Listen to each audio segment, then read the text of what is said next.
Hi, and welcome to Program Pride. I'm Spinstergirl. I'm Todd James. Welcome.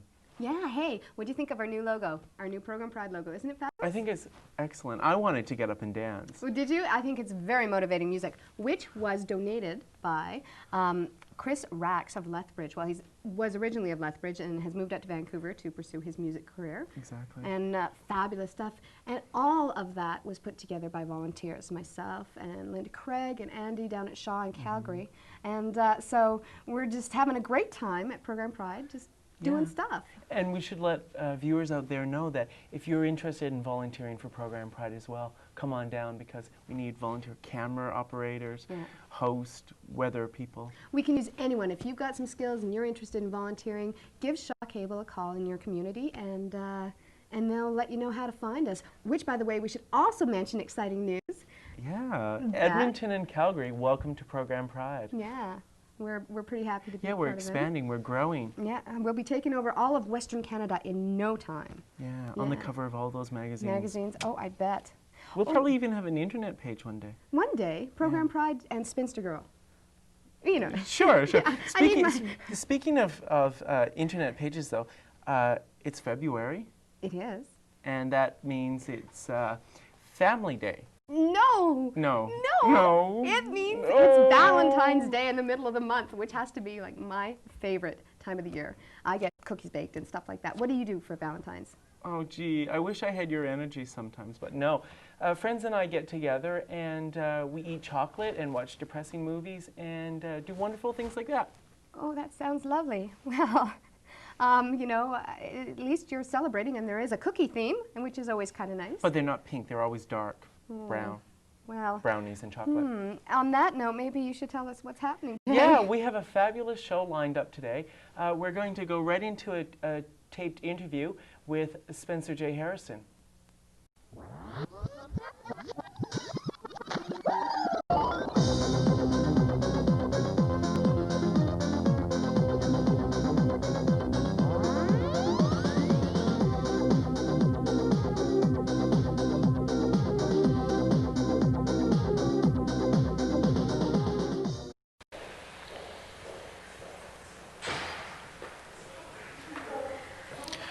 Would You Beat This Man, more affectionately The Fag Project, is the new exhibition that's just opened this evening at Latitude 53.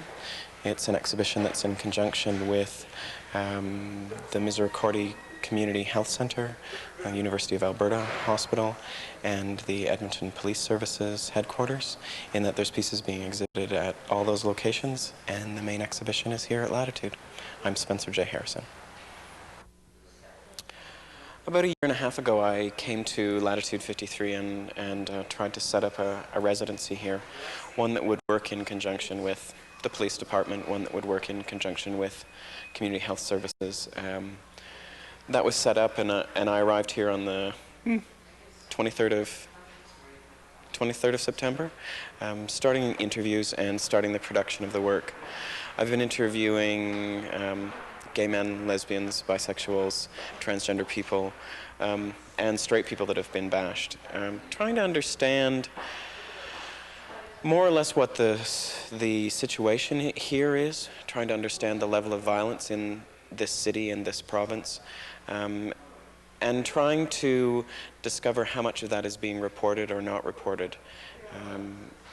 I've interviewed about 25 people to produce this work. I've met around the 20th of December, I stopped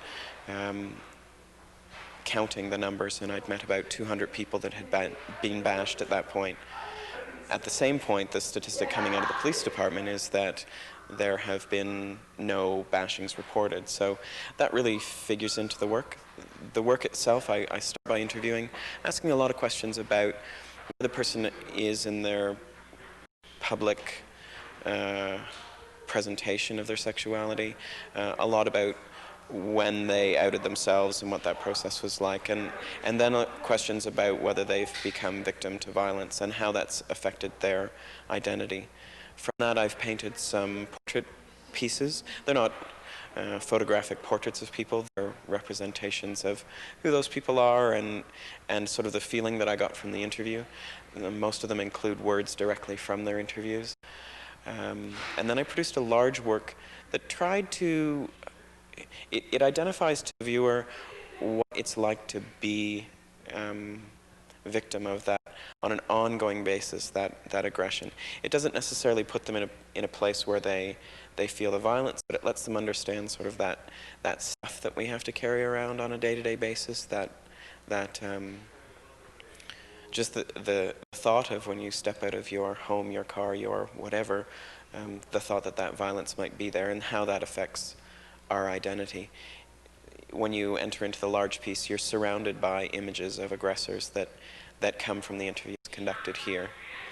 And the exterior of the piece is a letter home to my parents about what it's like to be in a community where basically I know no one, and introduce myself as a gay person that's making work about violence. And sort of the emotional stuff that I've had to go through making the work. And included in that piece as well are words and quotations directly from the interviews. That's basically what the show is here at Latitude. I have to say that there's a whole level of pride in working with the hospital. The hospital is taking a very aggressive stance on the fact that violence in this community is wrong. The fact that they looked at my work and thought about the fact that this started from discussions about gay abuse, but that the work itself doesn't end up just talking about that. It ends up talking about the level of violence in our community, the level of random violence, and the level of hate crimes in our community. And mounting the piece at the hospital, I sort of jumped on the bus and came down and started installing the show. And I got here and it was just overwhelmed at the thought of how aggressive the hospital has been and how really progressive the hospital is in taking a stance that they have and showing off a work that it contains some language, that the language right off the bat makes people uncomfortable. What the project has done is brought out very open discussion, both positive and negative, people really stating their feelings. And I think our follow-up needs to support people in all their views and facilitate very open discussion in small groups, because people need to talk. And we felt that today as we've displayed it in the lobby.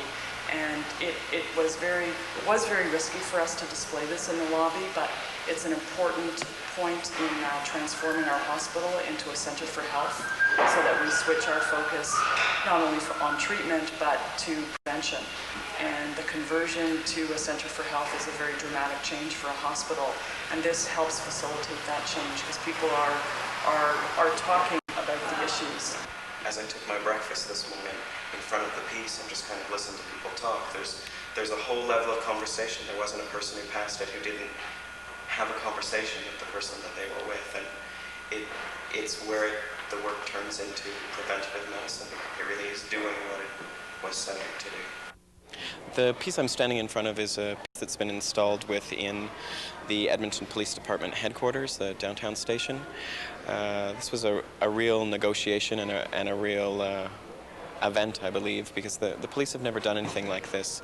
They wanted to do it because it would talk to the community about trying to be more community-oriented, talk to the community about trusting the community. I wanted to do it because I wanted to make the homophobic police that are still within this department look at it and think about the issues, cause some conversation to take place, and also to suggest to the community that if they want something to happen at the police station, they pretty well have to ask for it, and it'll happen. Well, the Gay Liaison Committee was created by the Edmonton Police Service in 1992 to establish an open communication link between the gay and lesbian community and ourselves, to enhance a level of understanding and appreciation for the two segments of our society. It has come to our attention through this art exhibit that there's a segment of the gay lesbian community that are being subjected to hate crimes and not reporting them to police. So it was our hope that through this medium that we would encourage those people who have been subjected to those kinds of hate crimes to report them to the police. We can only appeal to the gay lesbian community to report the incidents as a hate crime to us. I have no doubt that there are many incidents that are reported to us as criminal offenses and are investigated as criminal offenses, and we're unaware of the fact that they are related to gay bashing. And there are other incidents that go unreported altogether. There's a fear within the gay lesbian community of, for the lack of a better term, coming out of the closet. There's a concern that their family, friends, perhaps that their work environment might be compromised when they come out of the closet. So this is a process of establishing trust, establishing trust in the police and the justice system to assist them if they're subject to hate crime. The things that prompted me to start this work have also made me think about where the work has to be displayed. That's why we're going about placing the main body of work within the protective confines of an artist-run centre, but at the same time putting the work into community health centres, putting work in the hospital, putting work in the police station. That's not done for any political reason, that's done so that the work will be seen. It puts work in communities where people constantly will see it, and it puts it in the context that the work is actually discussing. The words that I use within my work, and I know that people aren't really that used to consuming visual images and necessarily understanding or turning them into something that's really thought-provoking or conversation-making, unless it's a moving picture. Well, I take the words so it allows the viewer a little bit more ease to come into the work, and a bit of language to work with. I place mirrors within the exhibition because it allows people to look at the weapons used in bashings and the bandages needed within bashings and see themselves looking at it. Think about how they are bashers. Think about what they can do to heal it. When you're standing inside the really large work, I don't think you have a way around getting some sort of sense of who you are in the midst of the whole thing, and whether you are in the midst of the whole thing.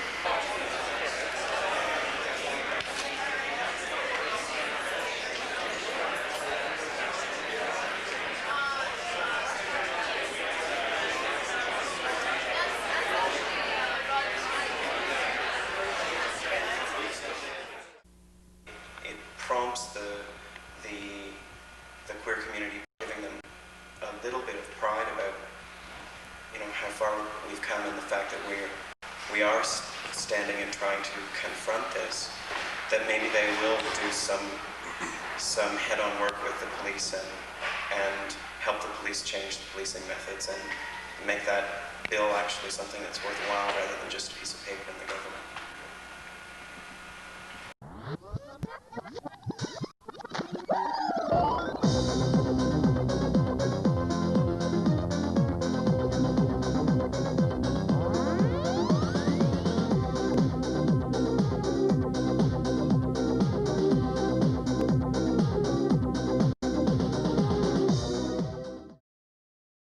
We're back in the studio with Brian Crawford and Carolyn Anderson of Gaylines in Calgary. Hi, welcome. Thank you. Thanks for coming here. Now, just for people who don't know about Gaylines, what is Gaylines? Gaylines is a service basically that's provided to inform and educate and provide peer counseling for and about the gay community in Calgary. It's a phone line?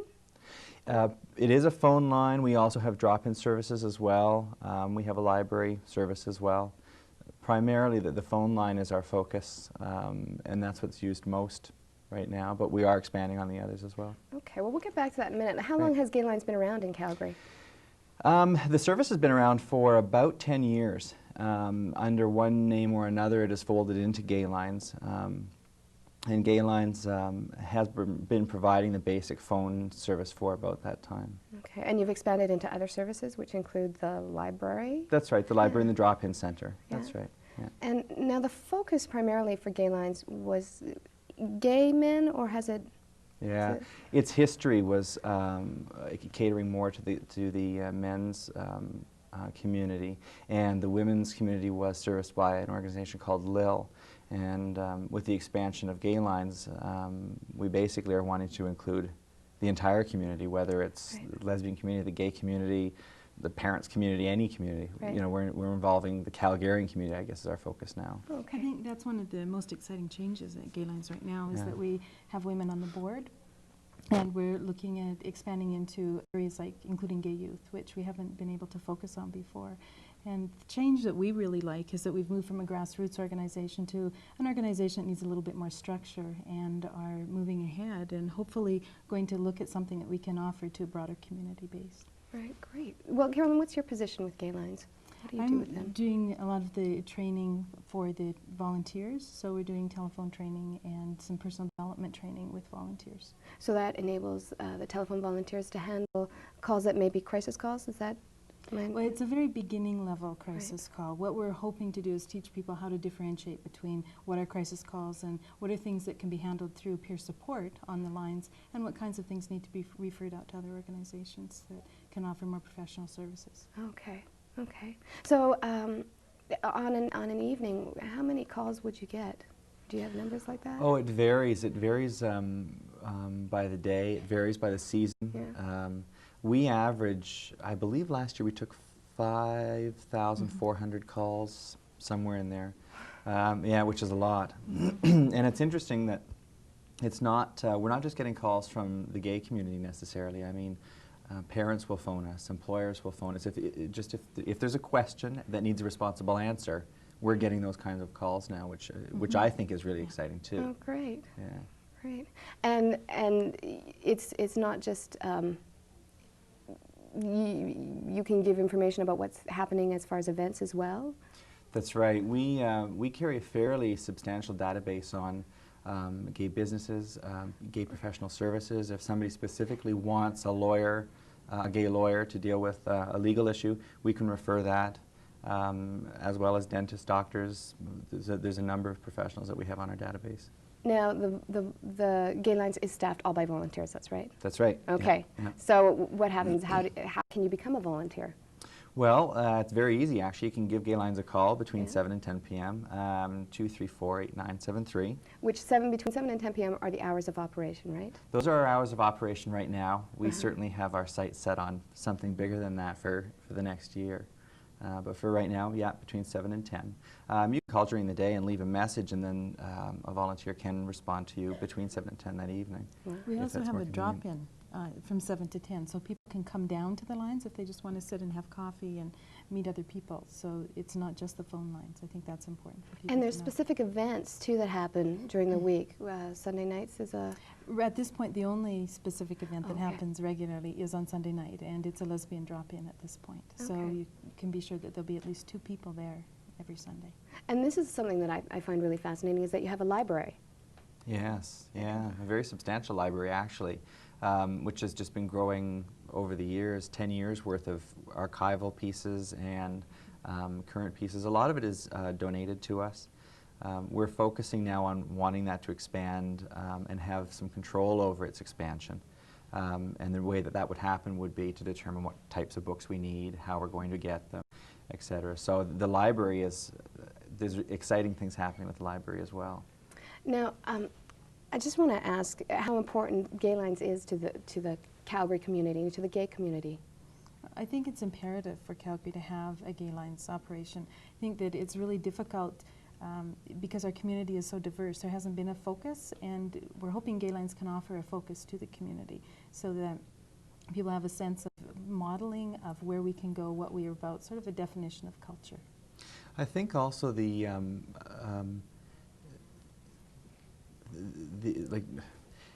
it's hard to really understand how important it is unless you've actually heard a call, unless you've heard what's coming in.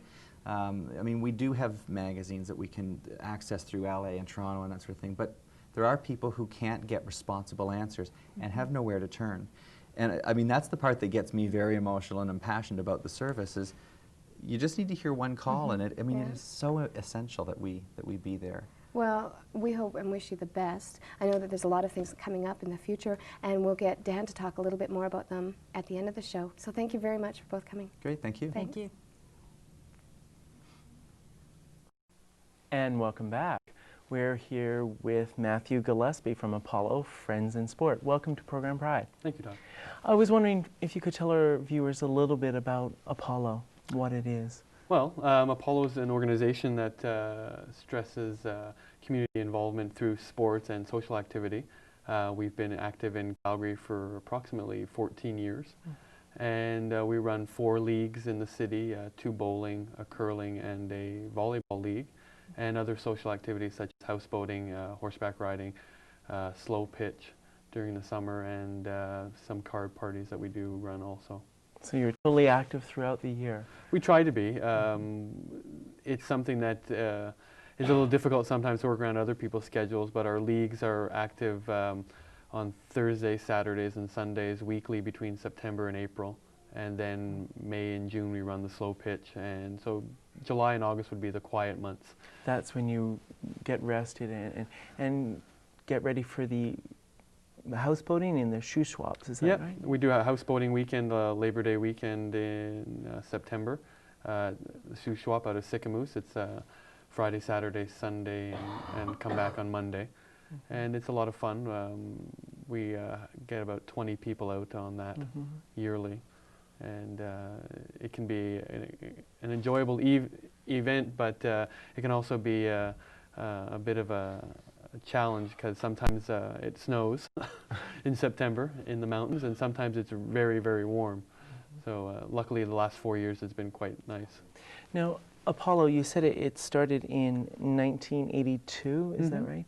And it's grown to about 110 active members? Yeah, it started in 1982, which it grew out of another community organization in Calgary. And in 1982, 4 or 5 people got together and started it up. And it's grown from that to approximate memberships now of about 120, but 110 being active, involved in our leagues and our other events. We have some members also who've moved on to other cities, have kept their memberships, and thus they get their newsletter and they know what's going on in Calgary.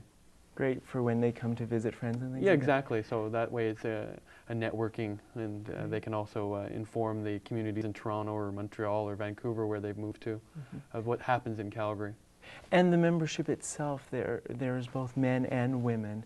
And, yeah, right now we're sitting at about like a 60-40 split men and women. Apollo has always been a very open organization, and has always had its strength has been in the fact that it has a representation from the community as a whole, and the men and the women in the community have come together and interact quite well in the sports and social activities that we put on. And that's what draws the people together. It's a mixed league, and people just get together to enjoy recreational activities. Yeah, we're in a non-threatening environment. In a non-threatening environment, exactly. We're competitive because whenever you keep score, it can be a competitive situation, but the level is very recreational. And one of the big things that you do throughout the year is the Western Cup, and that involves people from all across Canada. Yeah, Western Cup is a tournament that's in its 14th year. We get about 300 participants from across Canada participating in volleyball, curling, and bowling. And we have a large dance and a brunch that we put on also for it. And it's probably the premier event in the Calgary social calendar, next to the rodeo now. Well, probably even better than the rodeo. Well, I'd like to think so. I think it's a little bit more... An unbiased opinion. It's a little safer. We haven't had a broken bone in a couple of years, so. Great. And all of the animals that come are into non-contact. Are the 2-legged variety, yes. Okay, I understand that. And memberships are quite affordable as well. If someone wants to do activities, you do it twice a week, is that right? On Thursdays and Sundays? Well, we do activities actually 3 times a week, Saturdays, Sundays, and Thursdays, our leagues. And then membership is $15 for a year per person and $25 for a couple. And so find that couple. And find a couple. No, you have to live at you have to live at the same address. Okay. So, but what you get for that is discounts on events that we're doing, a newsletter quarterly, a roster of all the members so that you can cross-reference because we do your sports likes and dislikes and that. And so if you find somebody in the roster that likes a sport that you like, you can give them a call. Oh, is it kind of like a classified? Not like a classified, no. Okay. It's much more non-threatening. Non-threatening, Okay. exactly. It's you know, you can look somebody up and see that there's somebody else who likes squash and give them a call and see if they want to play a game. So if people, because now we're throughout the province, Edmonton, Calgary, Red Deer, if people are in the Calgary area and are interested in just dropping by, can they do that? Oh yes, they can. They can drop by at our bowling activities on Thursday or Sunday, or curling on Saturday.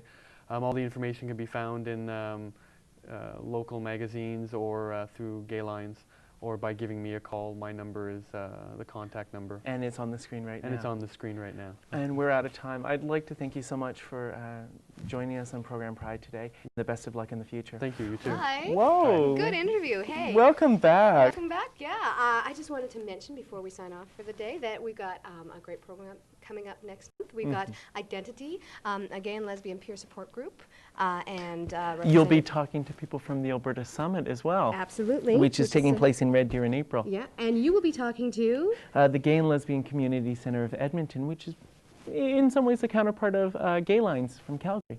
Yeah, so we got a lot happening, so stay tuned. And be nice to your Valentine. Take care.